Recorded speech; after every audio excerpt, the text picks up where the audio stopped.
That's a Tunisian crochet project using a stitch called the Tunisian knit stitch. It makes a little bow which can be used as a hair tie, a gift ribbon, a choker. I'm trying to think what else I was thinking. A curtain tie backs in a slightly thicker yarn. You can see that it's called the Tunisian knit stitch because it has a very knit-like appearance. Hopefully that's showing up in the white yarn okay. And I wanted to explore some of the increases and decreases for the Tunisian knit stitch. And in fact you could work it on a normal crochet hook. The reason I like the Tunisian hooks is that they're slightly pointier and easier to get through some of the stitches.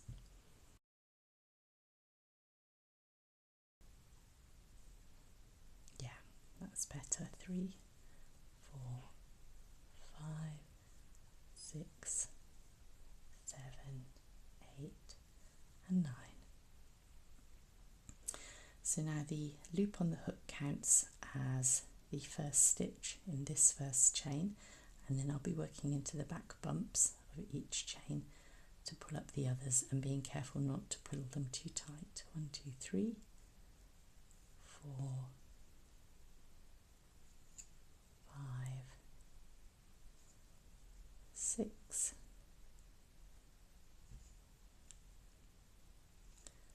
7, 8 and 9. Yeah, and those are nice and loose on the hook, which is good.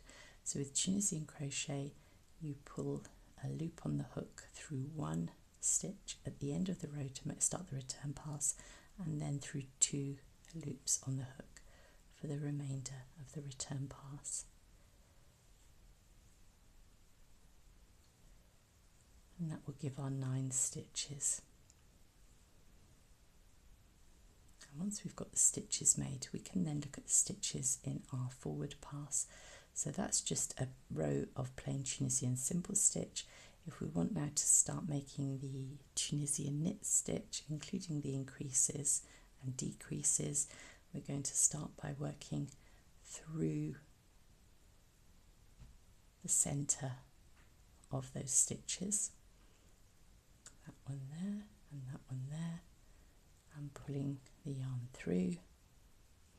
And this is what's going to give us that V-shaped look to the stitch there. You can see that forming already. Then I want one stitch that's going to just be a basic Tunisian knit stitch. Now I'm in the center, so I'm going to work a double increase, one through, one under the loop and through, so that started like a Tunisian simple stitch, and another one through the middle to give another Tunisian knit stitch style increase. So now I've got 3 stitches in there, straight through the center to make another Tunisian knit stitch, and then this is where I want to make a stitch to exactly mimic this, where I simply went through the first stitch in the style of Tunisian simple stitch and the second stitch in the style of the Tunisian knit stitch. In order to mimic that, I'm going to take another crochet hook, and you can see I've got the 2 stitches here. This is the front bar of the first one, and there's its back bar, the front bar of the next one, and there's its back bar. And what I'm going to do is I'm going to pick up that back bar of this stitch and then put my hook between the front and the back bar of the next stitch and pull through the yarn, and that yarn there can now go on the hook. So I'm using an extra hook. It doesn't matter if it's the right size for the project to make that one. And now that I've done that, I'll be able to work into the end stitch,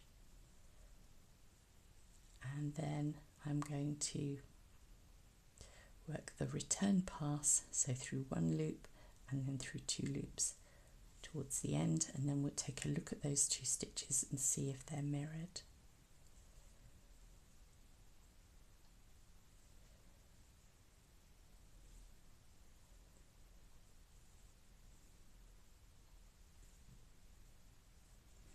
you can see that's causing that chevron shaped end which you have on the bow, and it's also creating quite a lot of texture in the tails of the bow compared to the centre part of the bow here. And when we've changed colours, you can see that the colour change also has that chevron type effect. So let's make another row of those. We're going to do the first decrease, which is through the first stitch in the manner of Tunisian simple stitch, and through the second stitch right through the centre in the manner of the knit stitch, and pull the yarn from the back through both of those. The next stitch I'm going to work into just as a straightforward Tunisian knit stitch, and now I'm going to make a double increase in the centre stitch, so a standard Tunisian knit stitch, then work through and pull the yarn through in the style of Tunisian simple stitch, and then another Tunisian knit stitch. So that's 3 stitches in the centre, just a normal Tunisian knit stitch in the next one, and this is where I'm going to bring my second hook into play. And again, we've got those 2 front bars. We can also see, if I pull the yarn up, we can see the back bars quite easily, and I'm going to pull the back bar of this one forward and push it through the middle of this stitch. Pull up the yarn from the back without catching on there and loop it onto the Tunisian hook. And so you can see that's going to give me a nice even Tunisian knit stitch decrease, and then I'm going to work into the final stitch at the end there,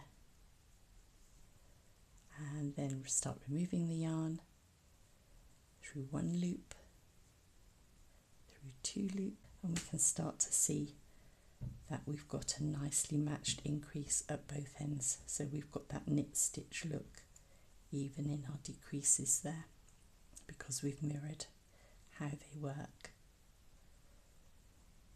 So let's work 1 more row through the first stitch to make the first decrease that will lean in towards the centre, through the first stitch in the style of Tunisian simple stitch, through the second stitch going through the centre in the style of Tunisian knit stitch, and pull it through. Make a normal Tunisian knit stitch, and now we're going to work at that double increase through in the style of Tunisian knit stitch, pick up some more yarn, another loop in the style of Tunisian simple stitch, and then another stitch as Tunisian knit stitch. Just make sure you've got an even amount of yarn on those. That's all 3. Through the next stitch in the normal way, and then making the decrease. First find the front bars and the back bars of the stitches. There's the back bar there, so I'm going to push through the first one and pull up the back bar, push through the second one and push it into the centre between the front and back bar, pull up the yarn and loop it onto the Tunisian hook, and just make sure I've got the right level of tension on there. It's easy to lose tension, and then make the last stitch in the usual way and work the return pass in the usual manner as well. Standard return pass for this project.